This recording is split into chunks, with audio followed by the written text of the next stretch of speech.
하나님 말씀은 신약성경 누가복음 11장 1절에서 4절까지입니다. 신약성경 110쪽에 있습니다. 누가복음 11장 1절에서 4절까지 한 목소리로 함께 읽겠습니다.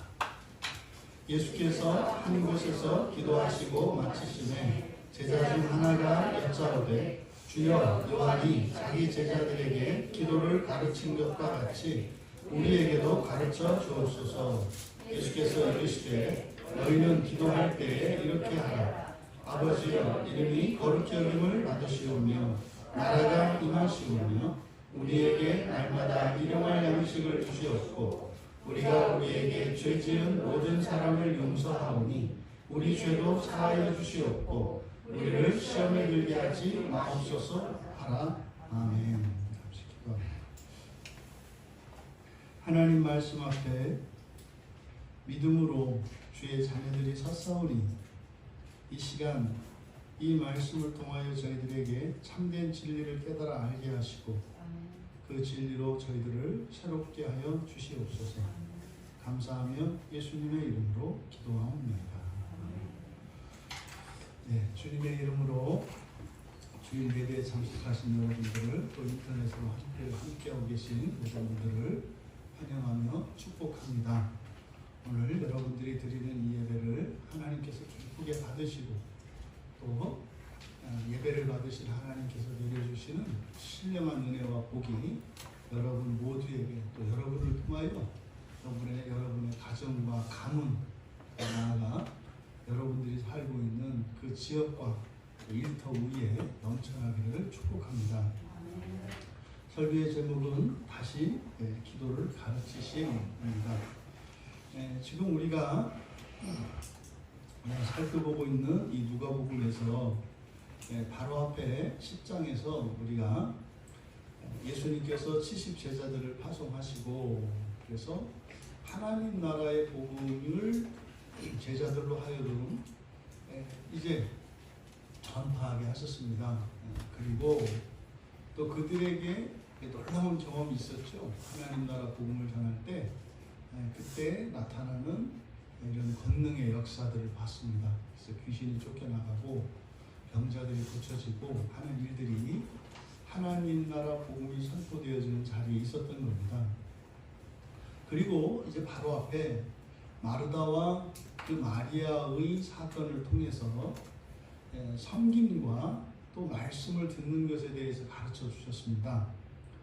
우리가 말씀을 듣는 것도 섬기는 것이고 또 이런 섬기는 것, 직분으로 이해되어지는 이것이 또 하나님 나라의 복음을 들은 자들에게서 나타나는 당연한 그런 결과들인데 많이 섬기고 그런 것이 아니라 중요한 것은 그 섬김을 통해서 모든 섬김을 통해서 주님과 가까워지는 것이 관건이다라고 하는 것을 우리가 배웠습니다. 그러니까 예수 그리스도를 믿고 하나님 나라의 복음을 들어서 그 복음을 따라서 살아가는 이들에게 나타나는 일들이에요. 이것이 하나님 나라 복음을 전하는 이런 전도의 일들이 일어나고 또 말씀을 듣는 일들이 일어나고 그리고 섬기는 일들이 일어납니다. 근데 이 모든 것들이 교회 안에서 일어나는 일들이죠. 그리고 이제 이어서 예수님께서 다시 우리에게 가르쳐 주시는 내용이 바로 기도입니다. 지금 본문에서 제자 중 하나가 여짜오되 그래서 기도를 가르쳐 주십시오 이렇게 말씀을 했어요. 그러니까 지금 여기서 예수님께 기도를 가르쳐 달라고 이렇게 요청한 것은 아주 특별한 의미가 있습니다. 왜냐하면 지금 예수님의 제자들이 예수님께로부터 권능을 받아서 귀신을 쫓아내기도 하고 병도 고쳐주고 하나님 나라 복음도 전합니다만 실제로 이 사람들이 어릴 적부터 이렇게 경건하게 잘 교육을 받은 그런 사람들이 아닙니다. 그냥 아주 평범한 사람들이고 실제로 오늘날 우리들로 비유하자면 이렇게 보기에도 뭐 이렇게 다른 사람들과 달라 보이는 좀 거룩해 보이고 경건해 보이는 그런 사람들이 아니에요. 특히 이 사람들의 직업이라는 것이 주로 이제 고기를 잡고 하던 이런 사람들이기 때문에 거친 자연을 상대로 해서 살아가던 사람들이고, 그들의 삶의 방식은 아주 투박하고 거칠고 그렇습니다. 그러니까 예수님의 제자이기는 합니다만 그렇게 별다르게 당시의 종교 지도자들에게서 보이는 그런 어떤 기품 있는 어떤 인격이라든지 그런 게 잘 보이지 않아요. 그냥 비슷하단 말이죠. 그래서 앞에 누가복음 5장에서 예수님께서 이제 제자들을 모으시는 그 과정에 이제 예수님과 예수님을 영접한 레위가 이제 잔치를 벌인다고요. 그때 이제 바리새인과 서기관들이 와가지고 예수님의 제자들을 이렇게 약간 조롱하고 깔보죠. 그때 거론했던 게 뭐냐면 금식과 기도의 얘기입니다. 거기서는 단순히 왜 당신의 제자들은 금식도 안 하고 기도도 안 합니까? 이렇게 얘기를 했습니다만 그 이야기는 사실은 별스럽지 않은 거예요. 예수님의 제자라 그래야 그렇게 뭐 차림새도 그렇고 행색도 그러고 뭐 걸음걸이며 뭐며 건들건들 하는 게 그렇게 뭐 이렇게 종교인 같지 않다 이 말이에요. 최소한 뭐 레위인이나 제사장 서기관들 하면은 벌써 딱 그려진다고요. 걸음걸이 다르고요. 건들건들하지 않고요. 자태가 우아합니다. 목소리도 그냥 경망스럽지 않고 뭐 그냥 그 중저음에 이렇게 거룩하다고요. 근데 예수님 제자들은 팔랑팔랑대고요. 걸음걸이며 뭐며 이게 뭐 하나가 이렇게 거룩해 보이는 게 없어요. 그래서 이제 예수님의 제자들을 무시하고 사실 예수님을 조롱한 거죠. 뭐 예수님의 제자라 그래봐야 별스럽지 않은 거예요. 이런 상황입니다. 그러니까 실제로 이 제자들이 예수님으로부터 권능을 받아서 그들이 하는 일은 놀라워요. 막 그냥 귀신이 쫓겨나가고 병자가 고쳐지고 막 회복되는 일들이 막 일어난다고요. 그런데 정작 예수님 제자들을 놓고 보면 별스럽지 않은 거예요. 이게 사실 오늘날 다 우리 교인들 보시는 거거든요. 이 세상에 뭐 기독교인들이 뭐 그렇게 좀 달라 보입니까?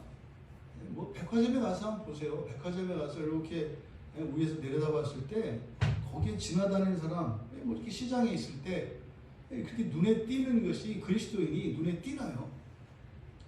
대부분은 별 표시가 안 난다 이 말에 이렇게 섞여 있으면 예수님의 제자들이 그런 겁니다. 실제로 우리가 예수님을 믿고 하나님 나라 복음을 듣고 정말 인생이 여기서 살아가는 게 다가 아니라 진짜 우리 인생은 그 하나님 나라의 삶에 있구나.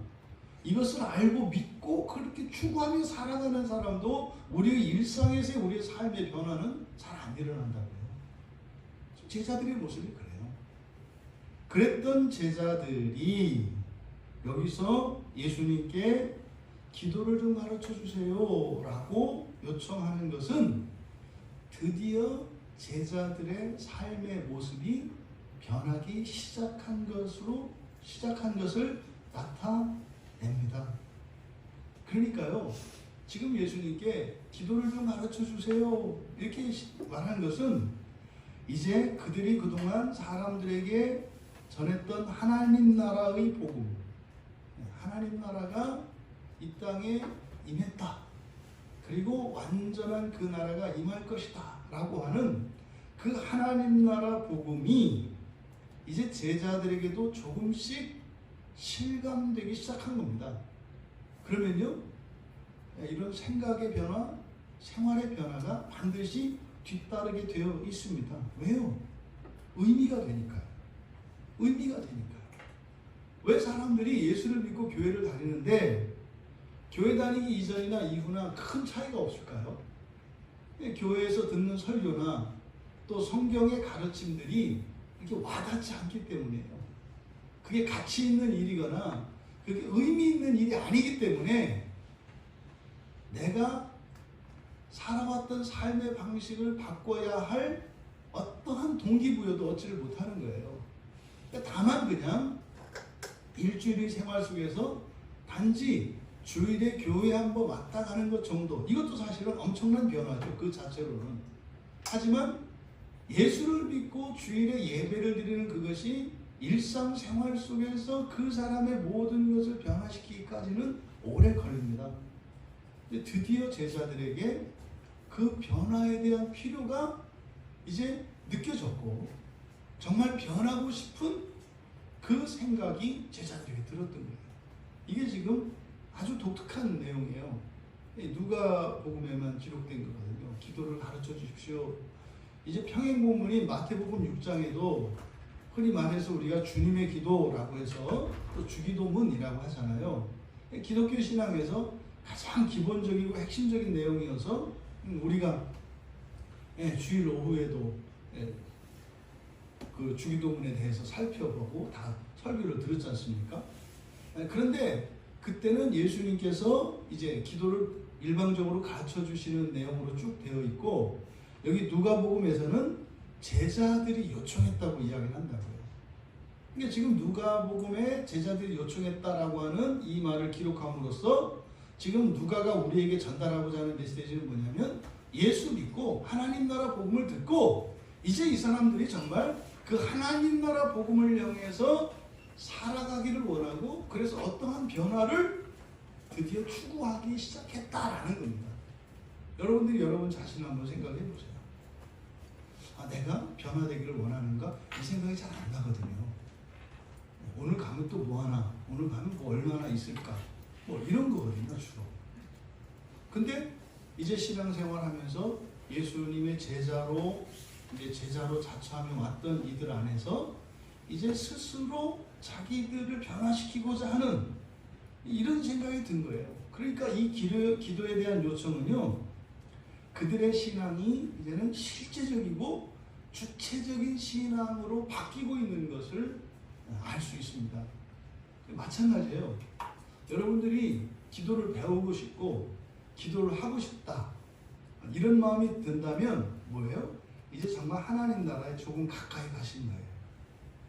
근데 그 생각이 잘 안 나거든요. 제가 이렇게 설교를 합니다만 들어도 그게 이렇게 와닿지 않거든요. 근데 이게 쉬운 게 아니에요. 여기 지금 소개된 걸 보면 앞에서 전도하는 일이 있었죠. 그 다음에 말씀 듣는 일이 있었죠. 그리고 섬기는 일이 있었잖아요. 그 다음이 기도라고요. 그러니까 이 요소들은 교회 안에서 반드시 일어나게 되는 일이에요. 그래서 전도하고 말씀 듣고 섬기고, 직분이잖아요. 직분. 그리고 기도하는 일. 그래서 이 네 번째로 여기 기도가 이제 맨 뒤에 위치된 것만 보아도 기도라는 것이 그렇게 쉽지 않은 것임을 우리가 알 수 있어요. 그리고 상당히 기도에 대한 필요를 느끼고 기도를 배워야 되겠다라고 하면 어느 정도의 상당한 신앙의 진전이 일어난 것임을 알 수 있다. 그럼 여기서 우리가 눈여겨보아야 하는 단어가 하나 있는데, 제자라는 말입니다. 제자. 이게 이제 헬라어로는 마테테스예요. 마테테스. 이 마테테스라고 하는 제자라는 말이 이게 사복음서 안에만 쓰입니다. 그러니까 사복음서와 사도행전. 그러니까 마태, 마가, 누가, 요한복음, 그리고 사도행전. 이렇게 5권의 책은 보통 앞에 있는 4권을 예수님에 관한 책이기 때문에 복음서라고 하고, 그 다음에 사도행전은 사도들의 행적을 기록한 것이거든요. 근데 사도행전이나 이 누가복음이나 기록한 사람이 똑같아요. 누가가 똑같이 기록을 했습니다.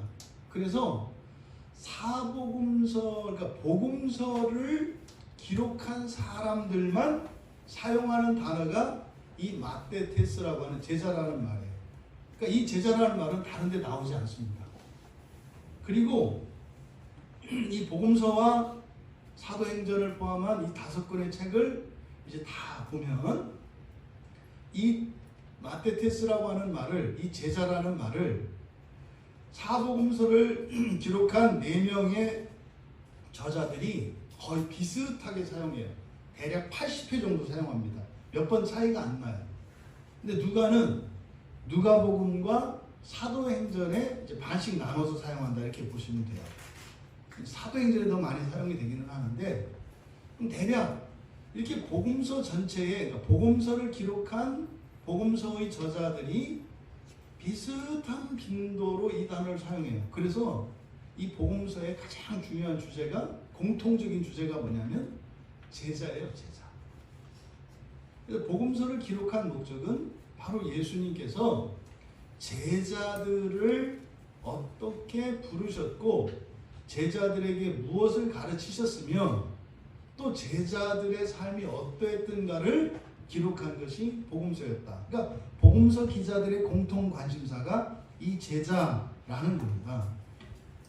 그러면 우리가 한 절씩 살펴보면 1절에서 예수께서 한 곳에 기도하시고 마침에 제자 중 하나가 여쭈었다 이렇게 되어 있습니다.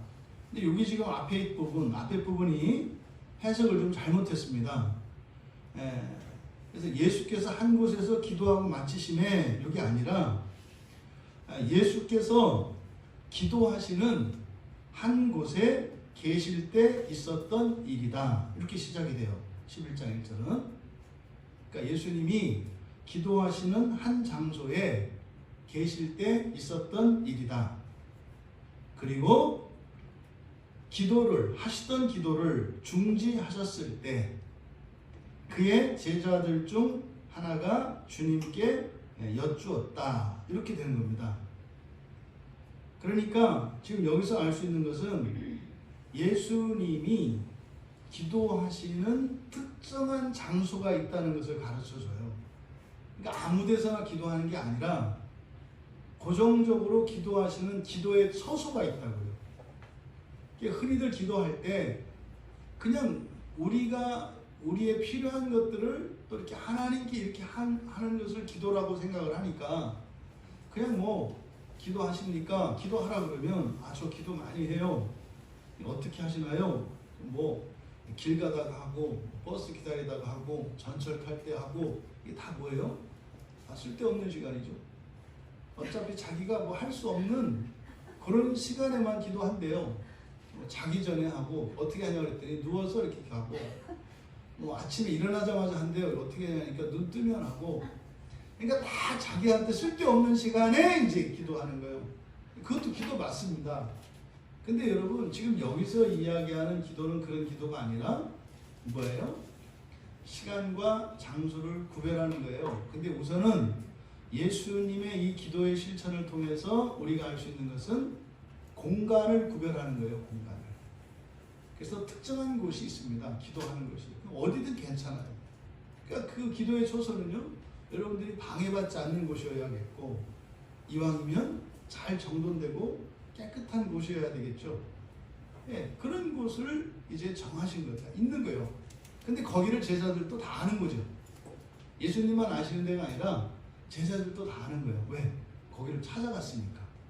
그러니까 지금 본문의 내용을 보면은요. 예수님께서 기도하시기 위해서 그 기도의 처소로 가신 거예요. 그런데 제자들이 와서 기도를 방해한 겁니다. 여기 지금 우리말 성경에 기도하시고 마치심에 이렇게 되어 있거든요. 그래서 여기서 마치심에라고 번역된 이 단어가 파우오라는 말이에요. 파우오라는 말에 이제 수동태형을 쓴 건데 이 파우오가 뭐냐면 방해한다는 뜻이에요. 원래 방해한다. 근데 수동태로 사용이 되면 방해받는다잖아요. 그러니까 방해받으면 어떻게 돼 있어요? 그걸 중재하게 되잖아요. 중재한 거예요. 그러니까 마쳤다. 예수님이 마치신 게 아니라 어떻게 해요? 기도를 하는데 제자들이 와서 예수님을 부른 거예요. 그러니까 지금 기도가 끝난 게 아니라 기도 중에 제자들이 찾아와서 예수님을 불렀기 때문에 예수님이 기도를 중단하신 거예요. 이게 우리말 성경에 나와 있지 않습니다. 그러니까 이 사건이 일어난 그 날에 제자들이 아마 이 날을 우리가 추정해 볼 수가 있어요. 제자들과 예수님이 함께 계시다가 예수님이 얘들아 내가 이제 기도하고 오마 하고 기도하시러 간 거예요. 그때 제자들끼리 이제 대화가 일어났고 그때 이제 뒤에 있는 내용을 보면 기도에 대한 이야기를 하게 된 거예요. 제자들끼리 서로 이야기를 하다가 자신들이 기도를 제대로 할 수 없다는 것을 깨달았던 것 같아요. 그리고 기도를 배워야 되겠다. 사실은 이러면 앞서서 말씀드린 그 맨 처음에 그 레위 집에서 잔치를 벌일 때 망신을 당했거든요. 그러니까 이건 뭐 제 추정입니다만 그때 생각이 났을 것 같아요. 왜요? 그때와 지금은 엄청 다르거든요. 그때는 예수님을 그냥 믿겠다고 따라온 상태였었고 아무것도 못했어요. 근데 그 뒤로 이들에게는 이런 권능이 주어져서 막 귀신 쫓아내고 병 고치고 하는 일들이 막 있었다고요. 근데 이제 그때 생각이 난 거죠. 아, 그때 우리 처음 예수님 믿기로 하고 그때 레위 집에서 같이 모여. 이 레위가 마태거든요. 그 마태 집에서 모여가지고 우리 그때 막 잔치 이렇게 일종의 뭐 신고식 같은 거겠죠. 그렇게 잔치를 하는 날 망신을 당했었다고요. 저희가 야, 니들이 종교인이냐 뭐 이런 거죠. 어떻게 이런 시정 잡배 같은 사람들을 데리고 일자 무식인 이런 사람들을 데리고 예수님이 뭐 하겠다는 거예요? 뭐 메시아라면 제자들도 좀 웬만해야지. 예? 뭐 배운 것도 좀 있고 그들의 인품도 좀 있고 뭐 최소한 성경에 대한 지식도 있고 뭐가 좀 있어야지. 근데 뭐 이게 무슨 그냥 뭐 걸리는 돌멩이 같이 치는 그런 사람들을 데려다가 뭐 하시겠다는 거예요? 이게 여러분들이 만약에 이런 얘기 들었다고 생각해 보세요. 있어요. 우리 교회 어떤 집사님도 옛날에 이런 얘기 들은 사람 있어요. 야, 니네 교회 뭘 그러냐? 어떻게 그렇게 뭐 이런 얘기 듣는다. 그게 안 잊어버려져요. 오래 남는다고요. 아마 그 얘기를 했던 것 같아요. 근데 이제 뭐요? 그때 예수님을 처음 따라왔을 때와 지금은 많이 달라졌잖아요. 그리고요, 이들 안에서 일어난 놀라운 역사들이 있잖아요. 그러니까 어떤 생각이 드는 거예요? 아, 우리도 좀 이게 손가락질 당하지 않도록 우리도 좀 갖출 건 갖추고 좀 제자다워지자 이런 얘기가 있었던 것 같아요. 근데요, 그 말이 그런 생각들이 이제 제자들에게 나누어지면서 그들이 어떻게 한 겁니까? 야, 그러면 우리 예수님한테 기도 배우자. 급하기는 예수님 기도하시고 오셔서 배우면 좀 되지 않겠어요? 그랬더니 또 그냥 열정이 또 그냥 뻗쳐가지고 기도하시는데 가가지고 이제 기도 못하시게 한 거예요. 예수님. 큰일 났어요. 뭐, 저희들이 보니까 기도도 못하는 거예요. 기도를 가르쳐 주세요. 뭐 이제 이런 거죠. 이런 상황이에요. 이런 상황. 그러니까 여기서 물론 이 제자들의 이런 철이 없는 면모를 우리가 알 수 있어요. 그잖아요. 그렇게 깨달았으면 기다렸다가 예수님이 오시고 나면 예수님, 우리가 예수님 기도하시러 간 사이에 이러이러한 얘기를 했는데 참 그동안 저희들의 모습을 되돌아보니까 부끄러웠습니다. 아, 예수님 저희들 때문에 창피하셨죠? 이제 저희들도 의젓한 제자가 되겠습니다. 뭐 이렇게 하면 되지 않겠어요? 그거 기도하시는데 쫓아 올라가가지고 그런데 또 한편으로는 그 간절함이 또 엿보이기도 하죠. 근데 만약에 이들의 행실에 문제가 있었다면 예수님이 야단을 치시거나 말씀을 하셨을 거예요. 근데 성경은요, 즉각적으로 그냥 기도를 딱 멈추시고 그냥 즉각적으로 대답을 해주세요. 그러니까 하나님 예수님께서도 기뻐하셨던 것으로 보여요. 이것이 어쩌면 기다리셨던 것일 수도 있어요. 아, 이 녀석들이 이제 좀 철이 드는구나. 뭐 이런 주님의 마음을 우리가 이렇게 느낄 수 있을 것 같아요. 그리고 이제 본격적으로 이제 기도의 과정에서 기도에 대해서 가르쳐 주시는 거죠. 그러니까 이거는 앞에 말씀드린 것처럼 앞에 10장의 연장선상에서 바로 복음을 전도하고 하나님 나라의 복음을 전도하고 그리고 하나님의 말씀을 듣고 그리고 섬기고 이때 섬긴다라고 하는 것은 직분이라고 그랬어요. 직분이에요. 이 직분은 교회에서의 직분뿐만 아니라 여러분들이 가정에서 남편으로, 아내로, 부모로, 자식으로 또 여러분 직장의 직책으로 이게 다 직분이 될 수 있어요. 다 직분이 될 수 있어요. 이게 왜요? 그것의 목적이 하나님 나라이고 그렇게 하는 동기가 여러분들의 신앙이라면 그게 직분이 된다 이 말이에요.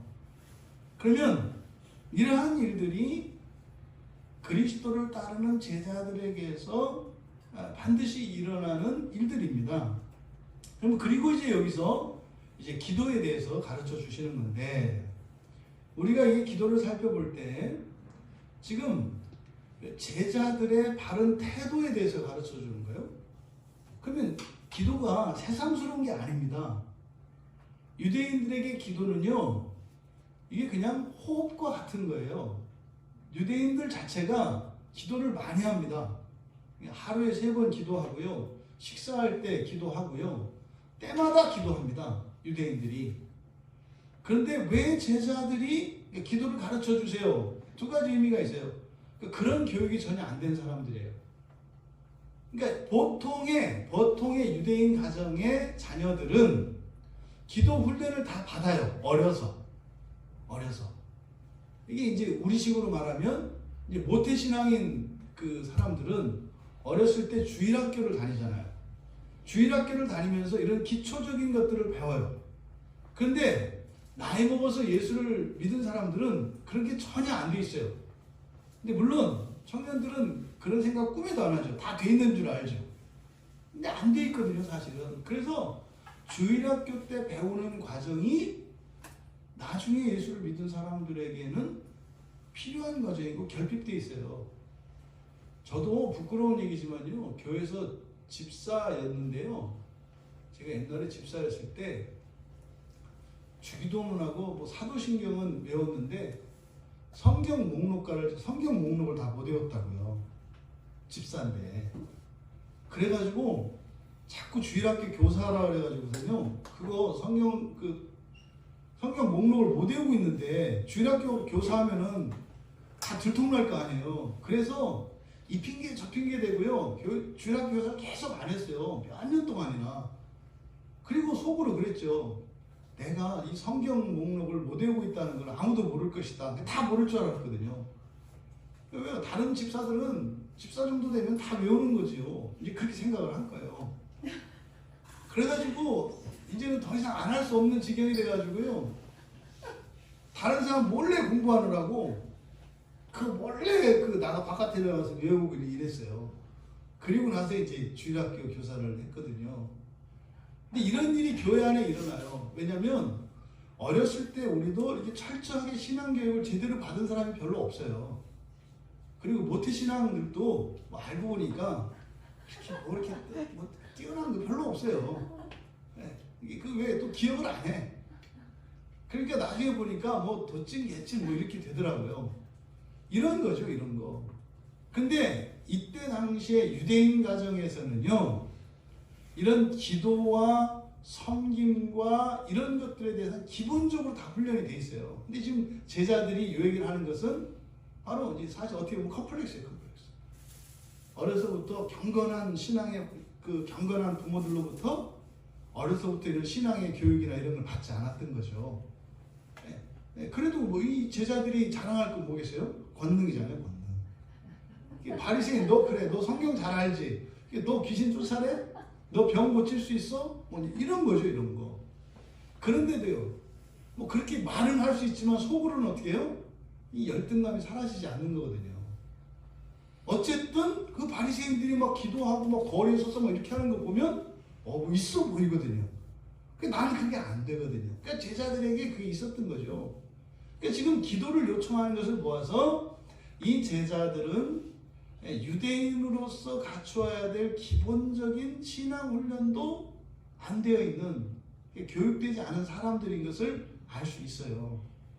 그런데 그런 이들에게 예수님이 지금 기도를 가르쳐 주시는데, 유대교 랍비들이 가르쳐 주는 기도를 가르쳐 주시겠어요? 그게 아니겠죠.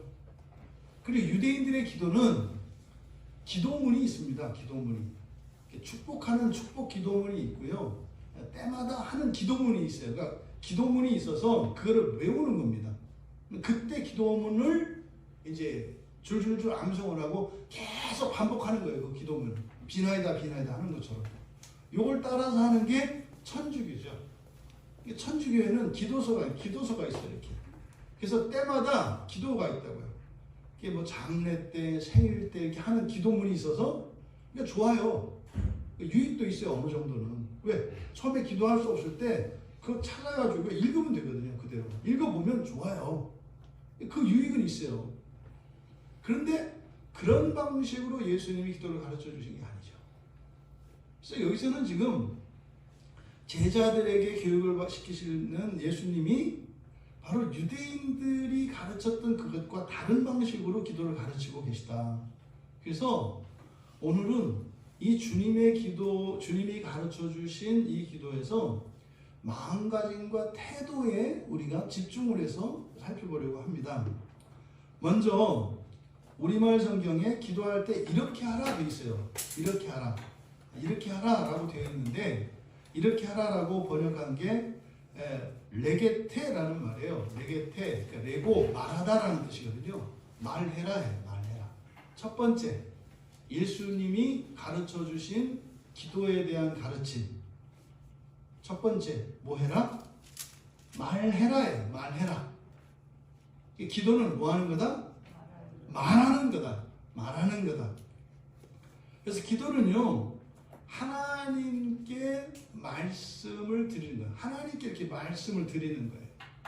그래서 기도의 첫 번째는요, 말문을 트는 게 중요합니다. 말문을 트는 게. 이게 서먹서먹할 수도 있고요. 없잖아요. 지금은 사람이 있지만 여러분들이 하나님께 기도할 때는요, 하나님이 안 보이잖아요.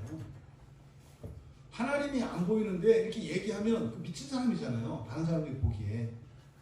아무도 없는데 혼자 오늘 뭐 이랬는데요, 이랬고요, 이랬고. 이게 미친 사람들이 이렇게 하거든요. 그러니까 실제로 하나님이 경험되지 않고 느껴지지 않는 사람들이 말문을 여는, 보이지 않는 하나님께 말문을 여는 일이 굉장히 서먹서먹하고 이상하고 낯설어요. 안 된다고. 그러니까 생각을 할 수 있어요. 뭐 이랬으면 좋겠다, 저랬으면 좋겠다. 우리들의 어떤 바램들을 생각을 할 수 있죠. 그런데 말을 하는 것은 뭐예요? 하나님을 인격적인 주체로 인정하고 이게 만나는, 이걸 주님을 인격적으로 만난다고 하는 거죠. 그러니까 기도의 시작, 말을 하는 거예요. 말을 하는 거. 그러니까 어떤 의미입니까? 예수님께서 일단 말해라 그랬어요. 말해라. 네, 말, 소리 내서 하는 겁니다. 소리와 생각이 포함된 거예요. 이 레고라는 말은. 그러니까 여러분의 어떤 생각을 말로, 음성으로 내는 겁니다. 이게 기도예요. 그러면 예수님의 이 말씀을 따르면요, 마치 그런 거예요. 기도하지 못했던 사람이 어느 날 입을 열어서 하나님께 기도하기 위해서 입을 열었어요. 하나님 아버지, 제가요, 이렇게 말을 했어요. 이 순간 마치 하나님께서 이 세상에 있는 모든 소리를 다 꺼버리시는 거예요. 그리고 기도하는 기도자의 음성만 하나님께서 증폭시켜. 그래서 온 우주에 그 소리가 퍼져나가게끔. 그래서 그 소리만 하나님께는 들리는 것처럼 이런 일이 일어나는 거예요. 여러분이 아무리 작은 소리로 기도를 해도 하나님이 그 소리를 이렇게 증폭시키세요. 네? 아주 커다란 앰프에 이렇게 증폭시키는 것은 어느 정도요? 예, 저 삼층천에 계신 하나님께 이 목소리가 들려질 정도니 얼마나 증폭을 시켜야 되겠어요? 얼마나? 이게 최고의 스피커야, 최고의 스피커. 그러면 이게 쫙 해서 막 그 우주를 넘어서 이 기도가 하나님께 들린다는 거예요. 듣지 않으시는 하나님이 왜 말하라고 하시겠어요? 들으신다는 거예요. 그러니까 말하라고, 말로 말을 해라, 말문을 열어라, 이렇게 예수님께서 가르쳐 주실 때 이것이 실제적으로 이 우주 속에서 일어난 일을 생각해 보면 굉장히 감격스러운 거예요. 야, 어린아이 하나가 무릎 꿇고 하나님께 기도할 때 이 목소리가 무한히 멀리 계신 하나님께 들린다. 거기다 뭐 이렇게 하나님의 귀가 이렇게 능력이 이렇게 듣지 마세요. 이 작은 소리를 들을 수 있도록 하나님께서 증폭시키신다고 생각을 하세요. 그 기도를 들으시죠. 그때는요, 세상의 모든 소리가 중단되는 거예요. 그리고요, 오직 기도자의 소리만 하나님께 들리는 거예요. 그러면요, 우주에 꽉 차는 거죠. 하나님께까지 들려지려면 온 우주에 꽉 차야죠. 하나님의 영광만 채워지는 것이 아니라 여러분의 기도도 우주에 꽉 채워지는 거죠. 이게 첫 번째로 주신 교훈, 말해라. 말해라. 그럼 이제 어떤 말들을 해야 되는지 이제 쭉 말씀을 하시는데, 여기에서 지금 예수님의 의도가 무엇인지를 우리가 파악하는 것이 중요합니다. 먼저 아버지 이름이 거룩히 여김을 받으시오며, 아버지여, 이렇게 돼 있어요. 근데 여기는 이제 마태는 여기를, 이 내용을 하늘에 계신 우리 아버지 이렇게 기록하고 있어요. 그러니까 하늘에 계신 우리 아버지. 그래서 마태는 우리를 강조해요. 우리의 강조. 근데 지금 누가는 그냥 딱 아버지예요. 하늘도 얘기 안 해요. 그냥 아버지예요. 그러니까 지금 아버지여 이름이 거룩히 여김을 받으시옵소서라고 하는 이 말씀을 통해서 주시는 첫 번째 메시지는 뭐예요? 기도는 자녀가 부모에게 하는 말이라는 거예요. 여러분들이 기도할 때 먼저 꼭 기억하셔야 되는 것은 뭐예요? 자녀로서 아버지께 하는 것이다. 이거를 기억하라는 거예요. 자녀로서 아버지께 하는 것이다. 만약에 초월적인 하나님에게 그러니까 능력이 있는 능력자에게 여러분이 기도한다고 한다면 기도는 잘못된 거라는 거죠. 이게 사실은 이방인들의 기도예요. 네. 자기에게 없는 능력을 구하는 어떤 초월자에게 기도하는, 이게 이방인들의 기도라고요. 근데요, 예수님께서 제자들에게 가르쳐 주신 기도는 뭡니까? 능력이 중요한 게 아니라 먼저 뭐예요? 너희들이 하나님의 아들이고 딸이라는 사실이에요. 그래서 기도하는 것은 아버지께 하는 거라는 거예요. 그러니까 여러분이 소리를 내어 기도한다면 뭡니까? 여러분들이 하나님의 자녀라고 하는 증거인 거죠. 이거 뒤집어서 보면 그런 거예요. 여러분들이 소리 내어서 하나님께 기도한다면 여러분이 하나님 아버지의 자녀라고 하는 증거예요. 물론 기도하지 않는다고 해서 하나님 자녀가 아니다 이럴 수는 없어요. 뭐 그럴 수도 있고 아닐 수도 있죠. 하지만 여러분들이 소리내어 기도한다면 뭐예요? 이것은 틀림없는 하나님의 자녀의 증거라는 것을 우리가 알 수 있습니다. 그러면 여러분들이 기도를 하시다 보면 먼저 여러분이 이렇게 말문을 열어요, 하나님께. 그러면요, 기도 가운데에서 여러분들에게 개인적으로 하나님이 말씀을 하시는 때가 와요. 성경은 우리 모두에게 이렇게 하나님께서 하나님의 사도들을 통해서 또 선지자를 통해서 주신 말씀을 기록해 놓은 말씀이잖아요. 그런데요, 이 말씀을 풀어주세요. 이 말. 그러니까 여러분들이 알지도 못하는 성경 구절을 기도 가운데에서 여러분들한테 가르쳐 주시는 일들이 일어나요. 그래서 1차적으로 기도는 우리가 입을 열어 말문을 여는 것이고, 그러면 나중에 그 뒤에 어떤 일이 일어나냐면 하나님이 나에게 말씀하세요. 어떻게? 생각으로. 귀로 들리는 게 아니에요. 귀로 들리면 그 이명이거나 환청이니까 병원 가셔야 되는 거예요. 그러니까 이게 하나님이 생각으로 하나님의 뜻을 우리에게 가르쳐 주세요. 그래서 나중에 어떻게 돼요? 대화가 가능해지는 거예요, 하나님과. 그냥 이렇게 생각이 아니에요. 근데 여러분 혼자 생각하는 거 말고, 기도하다가 갑자기 딴 생각을 가지고 이거는 귀신이랑 얘기하는 거고 하나님이랑 얘기하는 건 달라요. 그래서 인격적으로 여러분들이 현실적인 문제를 가지고 기도하는데요, 답을 주세요. 그래서요, 기도할 때 항상 메모지를 준비하라는 거예요. 스마트폰이나. 기도 끝나고 나면 생각날 것 같지만 생각 안 나요. 없어져요. 하나님이 이렇게 답을 주세요. 지혜도 주시고 주신다고요. 그러니까 기도의 과정이 이런 겁니다. 근데 먼저 어떻게 해라? 말문을 열고 아들과 딸로서 아버지께 이야기하려는 거예요. 근데 어떻게 해요? 이렇게 말을 하면 조금 있으면 이제 하나님이 말씀하실 때가 와요. 좀 지나면. 그 중간기는 뭐냐면 침묵기가 와요. 침묵기. 처음에는 막 말을 해요. 이렇게. 그러다가 이제 또 기도 생활을 쭉 하시다 보면 그냥 하나님 앞에 있는 게 좋아. 그래서 기도 제목이 없어도 그냥 이 기도의 시간이 좋고, 이 기도의 시간이 뭡니까? 아버지 앞에 있는 거니까. 그 자체가 좋을 때가 있어요. 기도 안 해도 돼요, 그때는. 기도라는 게, 그러니까 어떤 내용을 말하지 않아도 돼요. 그러니까 말하지 않아도 알 때가 있잖아요. 여러분들이 부모님을 만날 때 무슨 꼭 필요가 있어야 만나는 거 아니잖아요. 그럼 나쁜 자식이에요. 필요가 있을 때만 만나는 건 정말로 아주 얍삽한 자식이에요. 아니, 그것도 효자예요. 뭐 요새는. 그렇게도 안 가니까. 근데 나중에 아주 친해지면 어떻게 돼요? 별일 없어도 가서 그냥 어머니 다리 비고 이렇게 누울 수도 있는 거고, 그냥 있어도 돼요. 그런 거죠, 그냥. 그래서 그렇게 침묵해도 되는 때가 와요. 그 다음에 하나님이 말씀하시더라고요. 경험적인 거예요. 그 다음에 말씀하세요. 그러니까 기도하면서 하나님이 여러분들에게 주시는 답을 듣는 일은요, 쉽지 않아요. 오래 걸려요, 오래. 왜?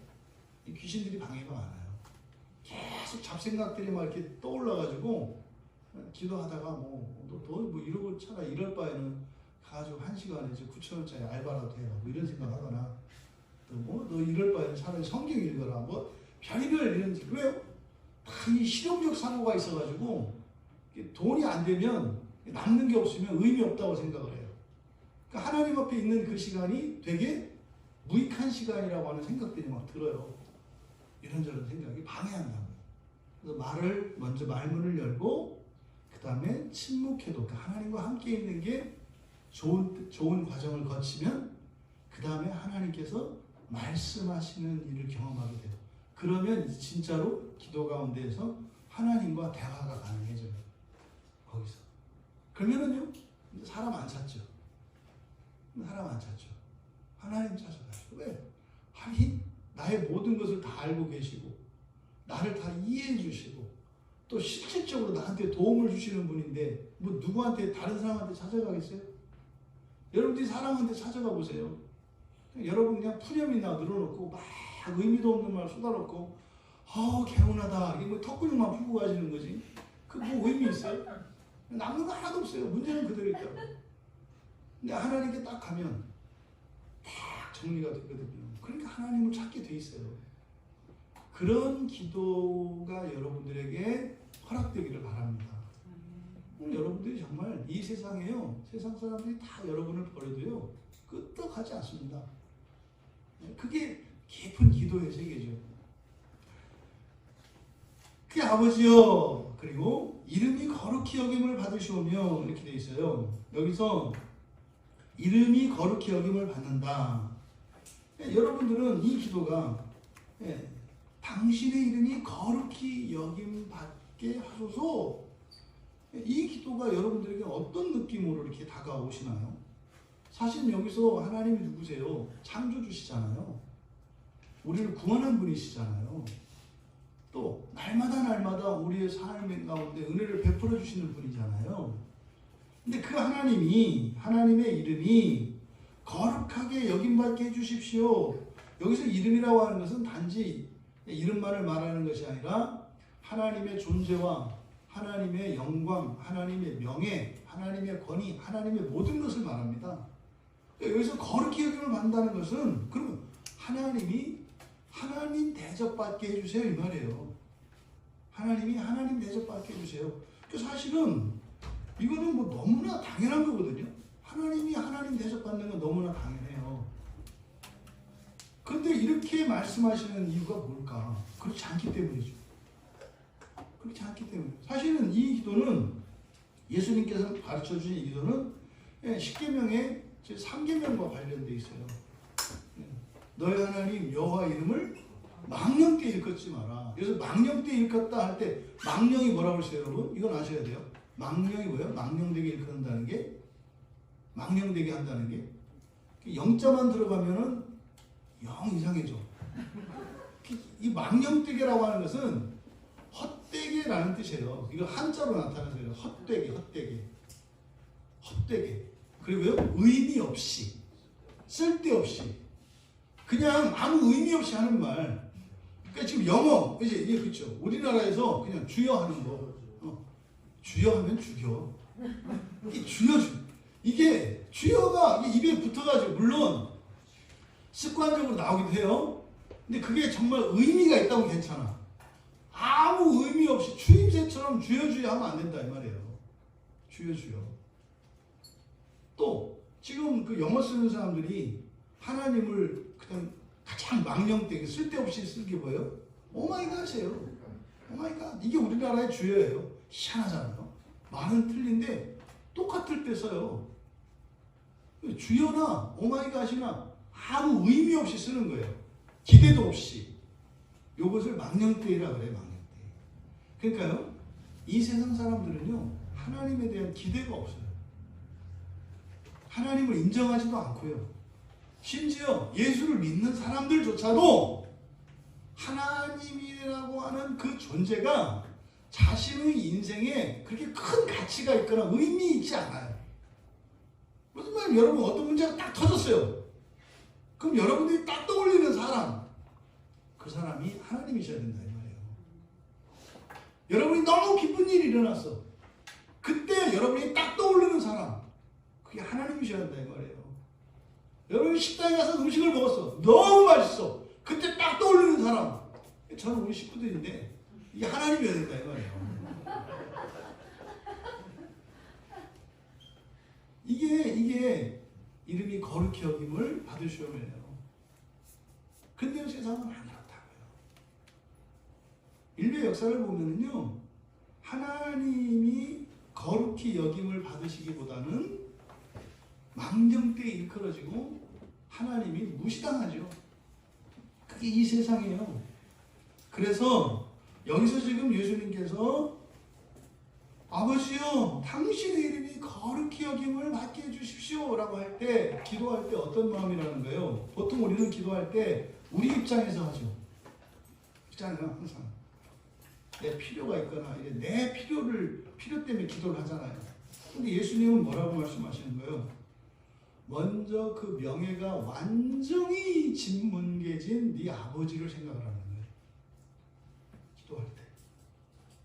여러분들이 사람들에게 무시당하고 여러분들에게 갑자기 이런 사고가 터져서 건강을 잃어버리고 또 재산적인 손실을 당해서 정말 알거지가 되고 이랬을 때 여러분들이 주변 사람들의 시선을 의식하고 이럴 때 하나님 아버지가 이 땅에서 완전히 짓밟힌 것을 생각하라는 거예요. 먼저. 한 번도 하나님은 존중받은 적이 없어요. 기도할 때 먼저 아버지를 떠올리라는 거죠. 그러면요, 또 이 기도하는 것 자체가 하나님을 아버지라고 부르고 기도하는 거, 그러니까 찾아온 거 아니에요, 하나님은. 그죠? 그러니까 이 자체가 뭐예요? 하나님의 이름을 거룩히 여기는 거죠. 사실은. 그러니까 누군가가 기도를 했다면 그 기도하는 행위 자체가 사실은 뭐라는 겁니까? 하나님의 이름을 거룩히 여기는 거예요. 의미 있게 생각하니까 말을 하잖아, 하나님한테. 그러니까 사실은 기도를 할 때 하나님의 그 영광과 하나님의 명예가 완전히 짓밟힌 우리가 다 할 수 없는 그 세월 속에서도 하나님은 당신의 권리나 자존심이나 명예의 회복을 위해서 일하지 않으시고 끝까지 우리를 구원하시기 위하여 한결같이 언약을 지키셨던 하나님을 떠올리라는 거죠. 근데 그 기도함으로써 하나님의 이름이 거룩히 여김을 받게 된다는 것. 그러니까 여러분들의 전화 한 통화가 부모들이 부모들로 하여금 이렇게 체면이 서는 것 같은, 이렇게 명예를 회복하는 이런 일이에요. 부모님들이요, 뭐 이렇게 뭐 대단히 돼서가 아니에요. 여러분의 전화 한 통화, 자식으로부터 안부 인사 한번 받고 전화 한 통화를 받으면 그것 때문에 가슴이 꽉 차는 거예요. 거룩히 여김을 받는 것 같아요. 이게 부모의 마음이에요. 이게. 그러면 또 하나님께서 우리의 소리를 들으시고 응답하실 거 아니에요. 응답해 주시니까 우리 또 감사할 거 아니에요. 그러면 결국 기도하는 것이 하나님을 거룩히 여기는 것이고, 또 기도를 들으신 하나님이 응답해 주실 때 그것으로 인해서 하나님을 우리는 더 거룩하게 높이게 될 겁니다. 그러니까 이 기도의 목적이 뭐라는 겁니까? 하나님의 이름의 영광을 높이는 것인데, 그 시작이 바로 여러분으로부터.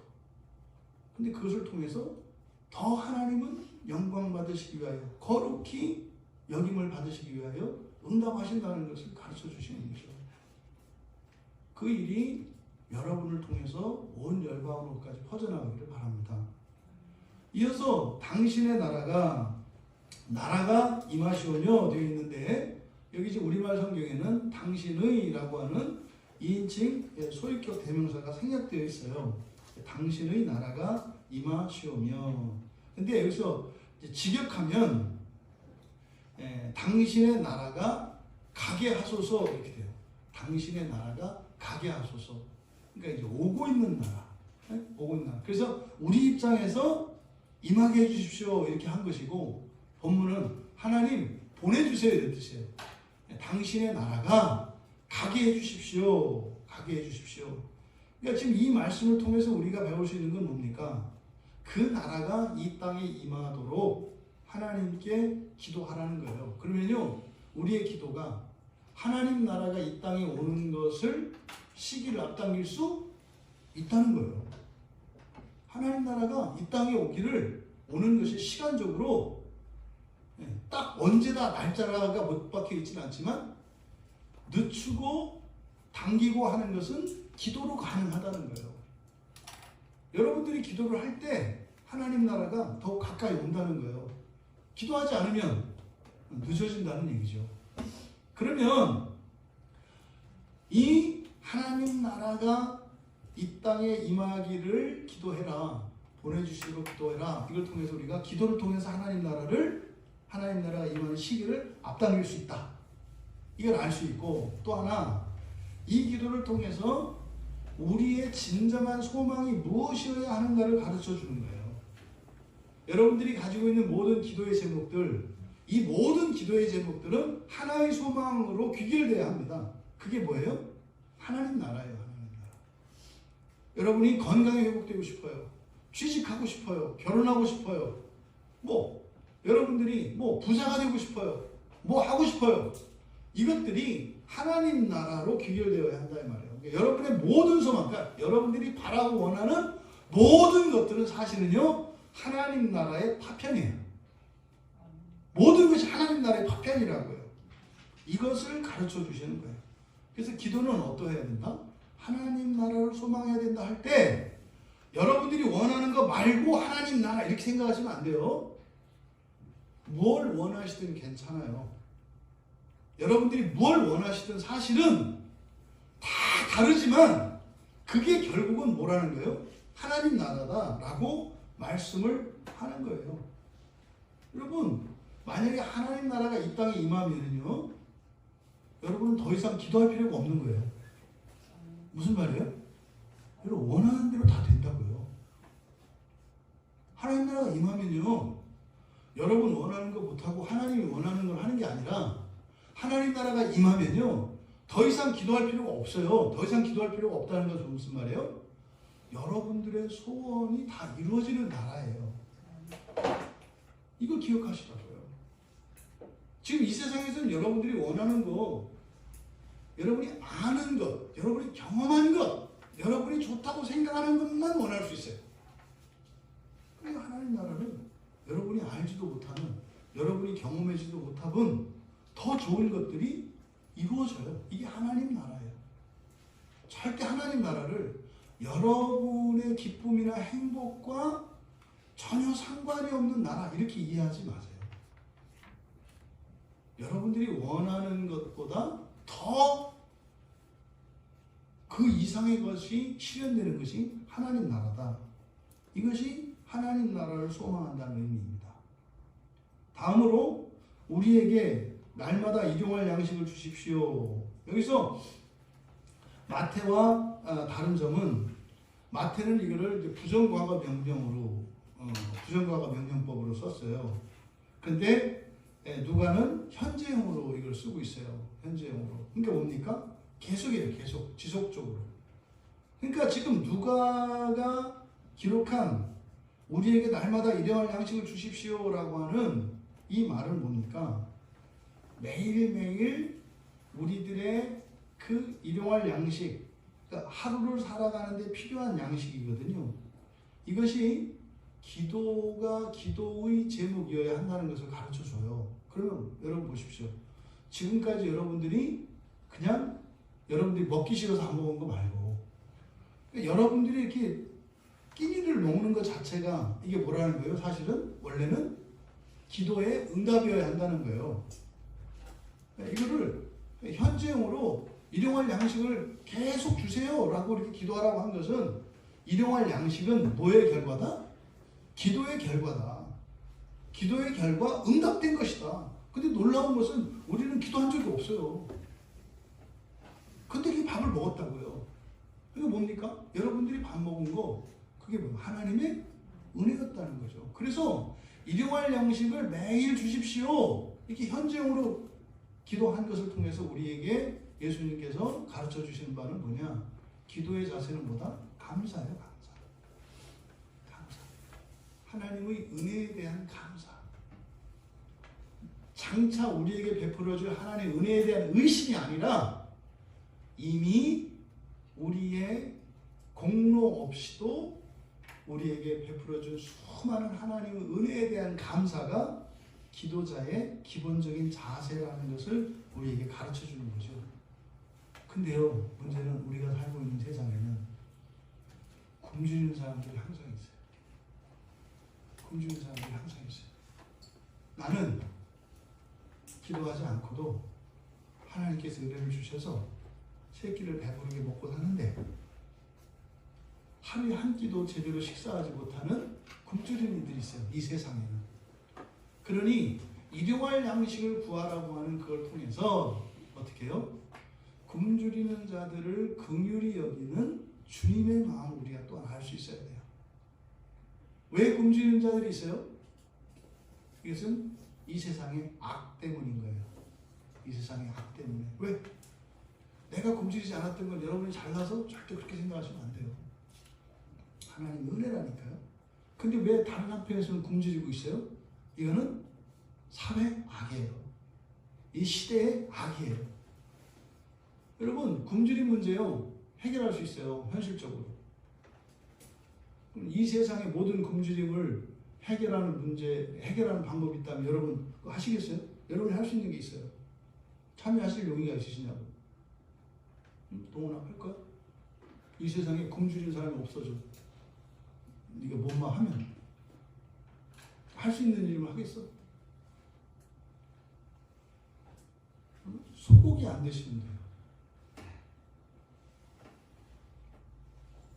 소고기만 안 먹으면요, 이 세상에 기아가 없어져요.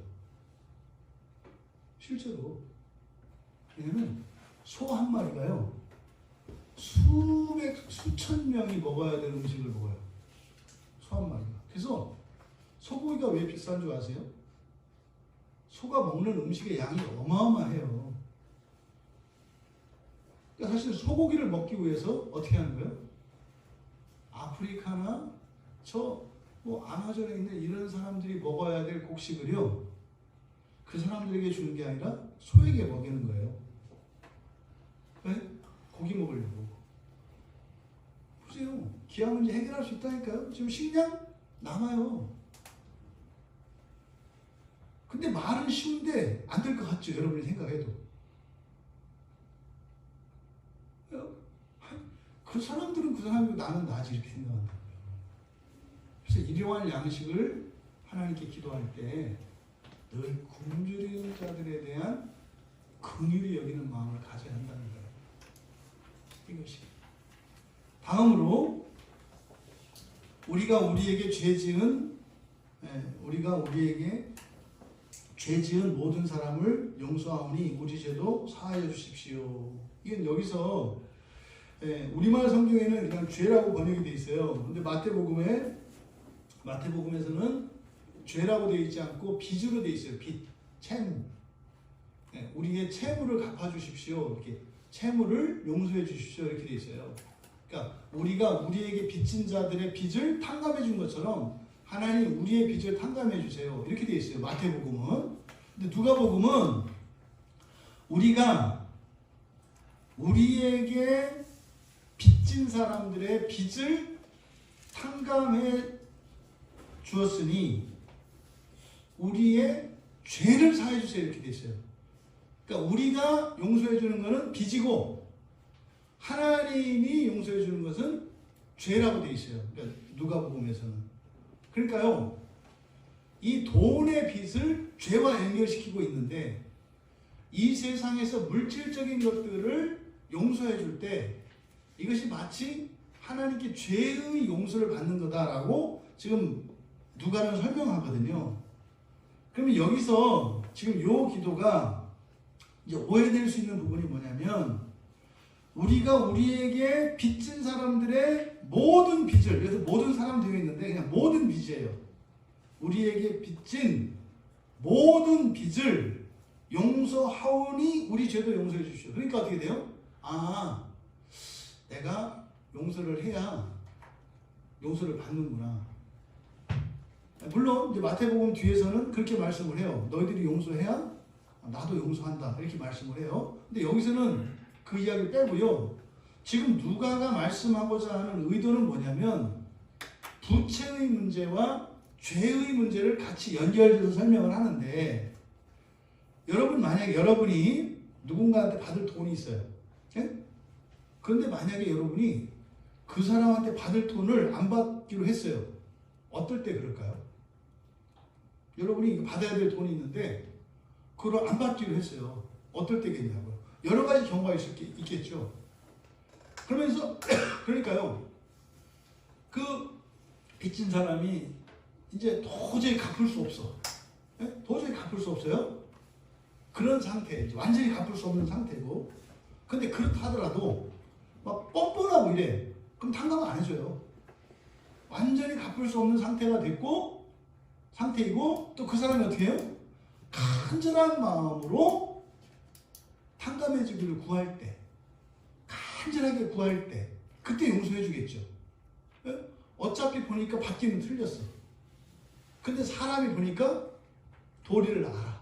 미안한 줄 알아. 근데 내가 암만 안 된다고 해봤자 어차피 못 받아.